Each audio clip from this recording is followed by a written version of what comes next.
और आप बैठ करके करें डिबेट कि कैसे सूरज को कोई एक बंदर खा सकता है, कैसे मैल से बच्चे बन सकते हैं और कैसे जो एक आदमी की गर्दन पर हाथी की गर्दन लग सकती है। ये पाखंडियों के लिए परलय जरूर आ जाएगी। जिस दिन ओबीसी का दिमाग या मत खुल गई, जिस दिन उनको अकल आ गई, तो उस दिन वहाँ की परलय। हमारे इस लोग को स्वर्ग और नरक के नाम पर जिस प्रकार से डराने का प्रयास ले, जन्म को ठीक करने के चक्कर में, उन पाखंडियों के चक्कर में उलझे पड़े हैं कि जो कावड़े ढोने वाले लोग हैं उन पर लोग फूल बरसा रहे, उनको मतलब भीम गांजा सब कुछ सप्लाई कर रहे हैं। जो कठपुतलियां हैं इनसे पिंड छिटाना पड़ेगा। और भाई चंद्रशेखर रावण, राजकुमार सैनी, स्वयं प्रसाद मौर्य कुछ ऐसे लोग हैं जो बार बार आपको कुर्बानी देने के बावजूद भी आपके बीच में खड़े हैं। इस देश की जो नारी है 50% कब्जा उनके दिमाग के ऊपर उन कथावाचकों ने कर रखा। उनको कहते हैं मोह माया से दूर रहो, यहाँ सब कुछ जो है वो यही छोड़ के जाना है, क्या ले जाना है, और अपने आप 10-10 लाख रुपए की कथा का एक प्रवचन के पैसे ले रहे हैं। जिन लोगों ने मेरा मुंह काला करने की धमकी दी, मेरी नाक काटने की धमकी दी, जीभा काटने की धमकी दी, और लोगों ने रास्ते भी रोके, न जाने कितने बार, 16 बार हमले भी हुए। एक चीज समझ में आए, अगर हमारे मरने से हमारा समाज जागृत हो जाए तो हम उसमें भी खुशनसीबी समझेंगे। जो बाबा साहब भीमराव अम्बेडकर और महात्मा ज्योतिबा फुले की जोड़ी ने किया था, और हम जब नेशनल जनमत के साथ जुड़े हैं तो दिखा देंगे कि हम भी कोई समाज को जगाने का एक प्रयास था हमारा, वो कामयाब हुआ।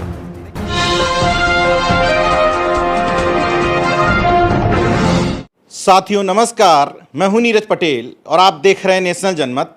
मेरे साथ राजकुमार सैनी जी हैं, सांसद भी रहे, मंत्री भी रहे, लेकिन इनका परिचय इस समय राजनीतिक से ज़्यादा सामाजिक परिवर्तन के लिए लड़ने वाले एक क्रांतिकारी योद्धा के रूप में हो रहा है पूरे देश में। इस समय एक खास ब्रिगेड आपके पीछे पड़ी हुई है। आप संविधान की बात करते हैं, विज्ञान की बात करते हैं, वो लोग कहने लगते हैं कि हमारी जाति के खिलाफ हो रहा है। ऐसा क्यों? सबसे पहले मैं नेशनल जनमत के सभी दर्शकों को प्रणाम करता हूं। और नीरज जी, मैं आपके हर एक छोटी बड़ी वीडियो को बहुत गहनता से देखता हूं। कौन क्या कह रहा है? जिन लोगों ने मेरा मुंह काला करने की धमकी दी, मेरी नाक काटने की धमकी दी, जीभा काटने की धमकी दी, और लोगों ने रास्ते भी रोके, न जाने कितने बार, 16 बार हमले भी हुए। सभी को ध्यान में रखते हुए मेरे को एक चीज़ समझ में आए, अगर हमारे मरने से हमारा समाज जागृत हो जाए तो हम उसमें भी खुशनसीबी समझेंगे। हकीकत में मैंने गांव की पंचायत के पंच से मेंबर पार्लियामेंट तक के सभी चुनावी पदों को जीता है, और सभी चुनावी पदों पर पंच, सरपंच, ब्लॉक समिति, जिला परिषद, एमएलए, मंत्री, एमपी में सभी पदों पर रह करके जो शोषण देखा है इस समाज का, हर बार टकराव हुआ है। बंसीलाल सरकार में टकराव हुआ है, ओम प्रकाश चौटाला सरकार में टकराव हुआ, और बीजेपी में टकराव हुआ है। टकराव क्यों हुआ? मेरे घर की जायदाद उन्होंने छीन नहीं रखी थी, बस मुझे लगा कि हमारे समाज के जिन लोगों ने हमें यहाँ लोगों के को इंसाफ दिलाने, हक परस्ती के लिए पैरवाई करने के लिए भेजा, शायद हम वहाँ पर उस अतिक्रमण को रोकने में कहीं कमज़ोर पड़ रहे, तो फिर दो हाथ हुए।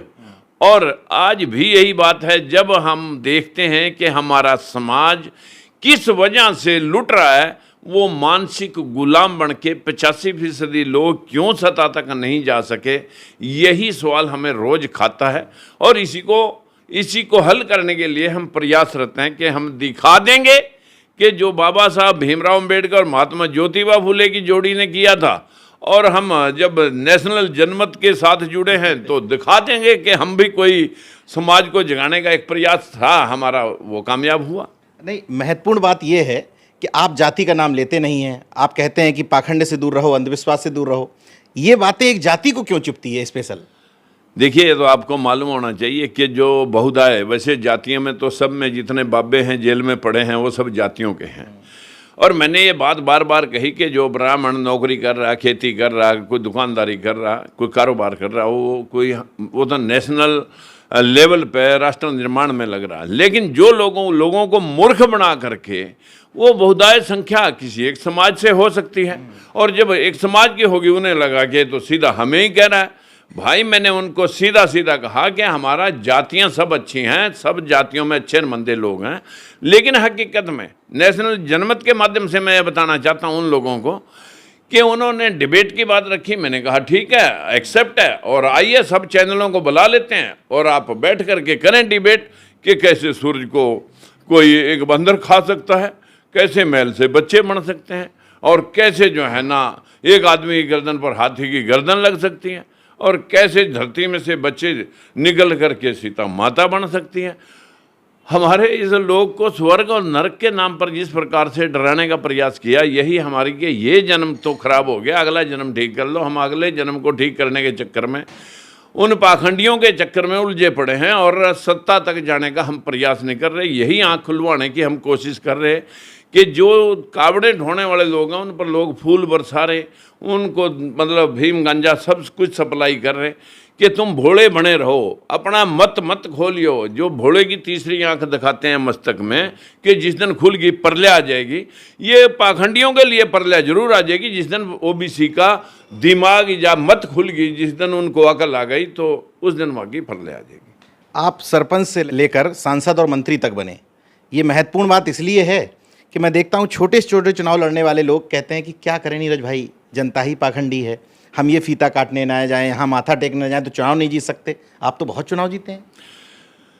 इतना मैं कह सकता हूँ कि जिस दिन से लोगों को जगाने का प्रयास कर रहा हूँ, उस दिन से यातनाएं बहुत झेलने को मिल रही हैं, क्योंकि समाज जिसमें फूले साहब के बाद किसी ने भी इस समाज को जगाने का प्रयास नहीं किया, लेकिन निम्न स्तर के ऊपर जो हमारे छोटे भाई हैं, जिसको हम ऐसी समाज की बात करते हैं, क्योंकि इसी मनुवादी व्यवस्था के लोगों ने जब बाबा साहब भीमराव अम्बेडकर ने धारा 340 ओबीसी के लिए लिखी थी, और उसमें जो है ना निचले लोगों ने इनको बहका दिया कि माली को सैनी बना दिया, कुम्हार को प्रजापति बना दिया, और इसी प्रकार से प्रमोट कर दिया कि किसी को कश्यप राजपूत बना दिया, तुम उसकी संतान हो, तुम उसकी संतान हो। ऐसे व्यवस्था स्थापित की कि तुम इन निचले तबके के लोगों में मिलोगे और तुम्हारा जो है शोषण नहीं हो जाएगा। और तुम उस दिन से भटका हुआ समाज आज तक घूम रहा है कि हमारी कोई गिनती करो। गधों की गिनती हो जाती है, लेकिन बैकवर्ड की गिनती कोई इसलिए नहीं कराता कि इनको पता ना लग जाए, कहीं अपने हकों के लिए यूनाइट ना हो जाए। दिल्ली के जंतर मंतर पर प्रदर्शन हुआ, आप वहाँ भी रहे। आप उन चेहरों में से एक हैं जो इस समय देश भर में अलग अलग जगह भ्रमण करते हैं, लोगों को समझाने की कोशिश करते हैं। करना क्या चाहते हैं आप? देखिए, मेरी कई बार चंद्रशेखर जी से बात हुई। मैंने कहा भाई अगर तो देखिए हम शक्ति प्रदर्शन करके इधर उधर कहीं निकलना चाहते हैं, वही बात मैं स्वामी प्रसाद मौर्य जी से भी कर रहा था कि अगर पतली गली से निकलना है तो भाई निकल जाइए, समाज तो फिर उसी राजभर वाली किताब में शामिल करेगा हमें। तो आप पतली गली नहीं ढूंढना चाहते? हमने पतली गली नहीं, हम तो गली अपनी सड़क बना करके लोगों को पतली गली से निकालना चाहते हैं, जो लोग 75 साल से देश पे काबिज हैं। कितनी उम्मीद है? उम्मीद, मैंने आज तक कोई काम, चाहे वो इंडस्ट्री का काम है, गांव की ज़मीन में बिना ज़मीन के घर में पैदा हुआ, जिसके पास एक खूड़ ज़मीन का नहीं था, और एक बड़ी इंडस्ट्री तक का सफ़र है, और गांव की पंचायत में मेंबर पंचायत से member parliament MP to MP का सफ़र है। तो ये कैसे नहीं होगा? आपको हम गारंटी देते हैं कि भले वो एक दशक के अंदर हम आपको पूर्ण बहुमत की सरकार में बैठा के दिखाएंगे। चुनाव जीतने के बाद लोगों के साथ हुआ भेदभाव देखा, क्योंकि वही लोग बैठे हैं। देखिए, अब इनको लोगों को समझाने के लिए हम कहें कि भाई तुम्हारे पूरे देश में 25 हाई कोर्ट, 600 जज हैं, उसमें ऐसी समाज के सिर्फ 18 जज हैं, मान लिए 3%, बैकवर्ड की 0 है। पूरे देश दुनिया भर में हमारे सैकड़ों राजदूत जाते हैं, कोई राजदूत इस तबके से ओबीसी से नहीं गया। देश में कोई रेजिमेंट SC/BC के नाम की नहीं है। 40 यूनिवर्सिटियां, आज तक कोई भी प्रोफेसर, एसोसिएट प्रोफेसर तक नहीं बन सका। वाइस चांसलर की बात तो छोड़ दीजिए। देश के अंदर 800 MP बनते हैं। बैकवर्ड और शेड्यूल कास्ट के 800 MPों में हमारी हिस्सेदारी 75% बनती है, जिसमें हमारे 600 बनने चाहिए, लेकिन 200 तो बाबा साहब की रिजर्वेशन के हैं। बाकी के जो लोग बनते हैं वो 100 कठपुतलियाँ बनती हैं बैकवर्ड में से, जो बड़े लोगों की इशारों पे नाचती हैं, कठपुतलियाँ नाचती हैं, लेकिन कर कुछ नहीं सकती। इसी व्यवस्था को ढोने के लिए हमारे लोग अपना पेट पालने के लिए तैयार हैं। बस हम एक इस बात का विरोध कर रहे हैं कि भाई इन जो कठपुतलियां हैं, इनसे पिंड छिटाना पड़ेगा। और भाई चंद्रशेखर, रावण, राजकुमार सैनी, स्वामी प्रसाद मौर्य, कुछ ऐसे लोग हैं जो बार बार आपको कुर्बानी देने के बावजूद भी आपके बीच में खड़े हैं। जब तक आपको इंसाफ न दिला दें, तब तक हम पीछे पलट के देखने वाले नहीं हैं। अच्छा, एक अंतिम सवाल। कथावाचक अपना दुकानदारी चला रहे हैं, कथा अथा करते हैं, अपना पैसा ऐसा ले आते हैं, आप लोगों को मना करते हैं कि मत जाओ, आपको क्या तकलीफ है कथावाचकों से? देखिए, हमारी बहनों को इस देश की जो नारी है, 50% कब्जा उनके दिमाग के ऊपर उन कथावाचकों ने कर रखा है।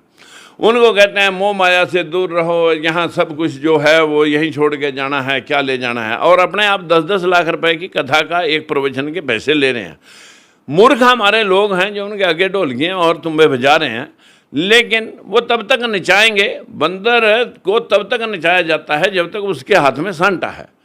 इन लोगों के हाथ में जब तक सत्ता की छड़ी है, अपने लोग नाच रहे हैं। जिस दिन सत्ता पलट फेर हो गया, उस दिन ये लोग बंदर बन के नाचेंगे और ये लोग जो है ना नचाने वाले हो जाएंगे। जो इनको नचाया जा रहा है कथावाचकों के माध्यम से, कहीं मतलब जो है ना टीवी चैनलों के, टीवी सीरियल के, कहीं अखबारों के, ना जाना कितने प्रोपोगंडा जो है ना इस देश के अंदर। लेकिन जिस दिन से आपके हाथ में नेशनल जनमत आया है तो हमें भरोसा हो गया कि हमारे लोग भी आज एक क्रांति करने के लिए आतुर हैं। और भरोसे के साथ कह सकता हूं कि जनगण के हाथ में मीडिया है, जनगण के हाथ में अखबार और टीवी चैनल है। तो ये बात जो मैं और आप बोल रहे हैं, न जाने कितनी दुनिया सुन रही है। अच्छा, ये हिंदू राष्ट्र की जो बात कर रहे हैं, इस पर को भी सरकार का इनडायरेक्ट समर्थन है क्या? ये तो कराई सरकार रही है, समर्थन क्या होता है? इन लोगों को बिहार के अंदर भेजा जाता है कि 100 गाड़ी यहाँ से भर करके भेज दी जाती है कि दुनिया इकट्ठी हो गई है, दुनिया इकट्ठी। अरे भैया, इस खेल को खेलने के लिए न जाने उन्होंने कितने हथकंडे बंद रखे। जहाँ तक हम सोचते हैं वहाँ से तो वो शुरू होते हैं। खैर, उम्मीद पर दुनिया कायम है। उन तमाम नेताओं के लिए नज़ीर हैं राजकुमार सैनी जी, जो छोटे छोटे चुनाव में कहते हैं क्या करें, जनता ऐसा पाखंडी है तो हमें भी ऐसा करना पड़ रहा है। लेकिन आप तो तमाम चुनाव जीते हैं अपने जीवन में। देखते रहिए नेशनल जनमत, जागरूक और सजग बने रहिए। जय विज्ञान, जय संविधान। धन्यवाद।